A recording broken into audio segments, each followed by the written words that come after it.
कल रक्षाबंधन था और आज ये वीडियो रिकॉर्ड करने का सिर्फ यही मोटिव है कि जो इंटरनेट पे इस टाइम लोगों के बीच में आक्रोश है, जो गुस्सा है, भूलने नहीं देना। आज हम बात करने वाले हैं विमेन सेफ्टी के बारे में। हमारे देश हिंदुस्तान में जहाँ औरतों को भगवान की तरह पूजा जाता है, लक्ष्मी का वो दिया जाता है दर्जा, वहाँ पे एक दूसरी साइड भी है जहाँ पे औरतें दुखी हैं, परेशान हैं, सताई हुई हैं। आज हम बात करेंगे इसी बारे में और जानेंगे कि हमारे देश में औरतों की सुरक्षा को लेके क्या चल रहा है। मैं हूँ विख्यात और स्टार्ट करते हैं आज का एपिसोड। अगर ऐसा ट्रॉमा हो जाएगा तो आप सोच लो किस मेंटल टॉर्चर से वो गुजर पाए। India's Prime Minister Narendra Modi has vowed to severely punish atrocities against women after the rape and murder of a female doctor. We want the justice to be served for the victim of RG Kar. हमारी माताओं, बहनों, बेटियों के प्रति अत्याचार हो रहे हैं, उसके प्रति देश का आक्रोश। That on the eve of independence, we women also need our independence back.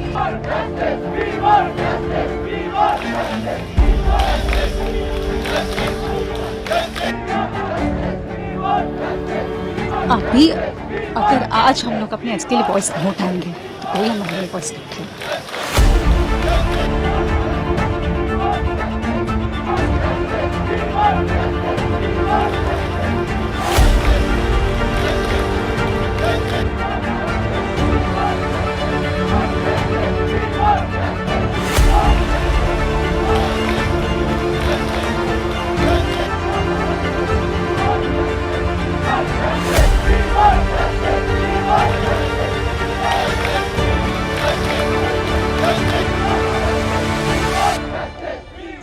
आज भी हमारी बेटियों, हमारी माताएं, हमारी बहनों के ऊपर कितने ही केसेस हो रहे हैं हैरेसमेंट के, रेप के, मर्डर के। इंडिया में रेप 4th सबसे कॉमन क्राइम है विमेन के अगेंस्ट। 2021 में आई इस रिपोर्ट की माने तो, जो कि NCRB national crime record bureau ने पब्लिश करी थी, हमारे देश में हर साल 31,667 रेप केसेस फाइल होते हैं। मतलब दिन में 86 औरतें या बच्चियों के साथ दुष्कर्म हो रहा है।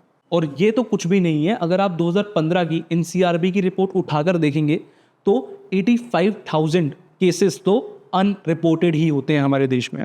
ये जो स्टैट्स हैं ये बहुत शॉकिंग हैं, क्योंकि एक तरफ हम बात करते हैं बड़ी इकोनॉमी की, विश्व गुरु बनने की, एजुकेशन की, और दूसरी तरफ हमारे देश के अपने लोगों के साथ, हमारे देश की औरतों के साथ, बहनों के साथ, बेटियों के साथ इतना गलत हो रहा है। आप सब लोग जानते होंगे कि आज के इस वीडियो में हम इस टॉपिक पे क्यों बात कर रहे हैं, विमेन सेफ्टी।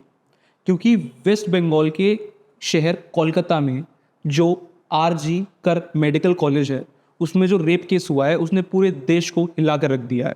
पर सवाल ये है कि क्या ये पहली बार है या आखिरी बार है। ये उन हज़ारों केसेस में से एक केस है जो कि रोज़ होते हैं।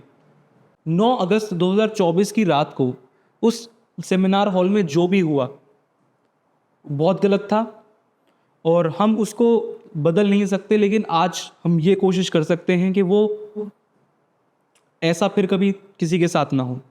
हमारे देश की औरतें सुरक्षित महसूस करें अपने देश में, और जिन लोगों ने भी उस कुकर्म को अंजाम दिया है उनको कड़ी से कड़ी सज़ा मिले। पर इसकी वजह क्या है? क्या हमारी सोसाइटी में औरतों को इज्जत नहीं मिलती, लॉज स्ट्रिक्ट नहीं है, या फिर कुछ और?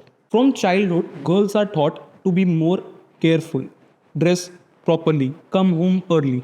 पर क्या ये उनकी गलती है? नहीं। The problem lies within the mindset of our society.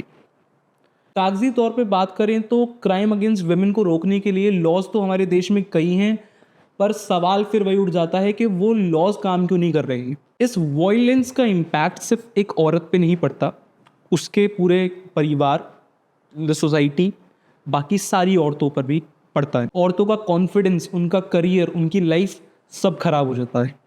एक औरत को हर पल डर के साए में जीकर रहना पड़ता है। शायद कुछ लोगों को ये बातें फिल्मी लगे सुनने में, लेकिन ये हकीकत है कि कहीं ना कहीं आपके जानने वाली हर औरत की लाइफ में उसके साथ ऐसा कुछ हुआ होगा जिसके बारे में वो शायद आपसे बात नहीं करती। किसी अनजान आदमी ने कहीं उसको छुआ होगा, कुछ छेड़ा होगा, कुछ बोला होगा जो शायद उसने कभी आपको घर आके नहीं बताया। And it's not just about the big cities, even small towns और गांव में भी औरतें सुरक्षित नहीं हैं। ये एक नेशनल प्रॉब्लम है जिसको हम सबको मिलकर सॉल्व करना होगा, और इसमें एक सबसे बड़ा चैलेंज है मेंटालिटी का। हमारी सोसाइटी में कुछ लोगों की सोच ही गलत है। उनको लगता है कि औरतें वीक होती हैं और उनको डोमिनेट करना उनका हक है। जो दूसरा चैलेंज है वो है लॉ एनफोर्समेंट का, यानी कि बहुत सारे केसेस में टाइमली एक्शन नहीं लिया जाता या फिर केसेस को ही सीरियसली नहीं लिया जाता। लेकिन ये जो चैलेंजेस हैं इनका सोल्यूशन क्या है? क्या हम सब मिलकर एज रिस्पॉन्सिबल सिटीजन्स कुछ कर सकते हैं क्या? कुछ ऑर्गेनाइजेशंस और सरकारों ने मिलकर कुछ इनिशिएटिव्स को स्टार्ट किया है, जैसे कि women helplines, self defence classes और only for women spaces create करना। लेकिन ये सब ना काफ़ी नहीं है। हमें अपनी मेंटालिटी को थोड़ा सा चेंज करना पड़ेगा और हमें इंश्योर करना पड़ेगा कि जो हमारी औरतें हैं वो अपनी सेफ्टी को खुद हैंडल कर पाएँ। इसमें जो सबसे इम्पॉर्टेंट पॉइंट है that is awareness. Awareness is the key. इसकी शुरुआत हमारे घर से ही होगी। बेटियों को स्ट्रॉन्ग और फियरलेस बनाना होगा, और इसी के साथ साथ लॉ एनफोर्समेंट को भी थोड़ा सा स्ट्रिक्ट और सेंसिटिव होना पड़ेगा towards women related crimes. I don't know ये वीडियो कितने लोगों तक पहुंचेगी और इससे क्या इम्पैक्ट क्रिएट होगा, but let's hope for the best.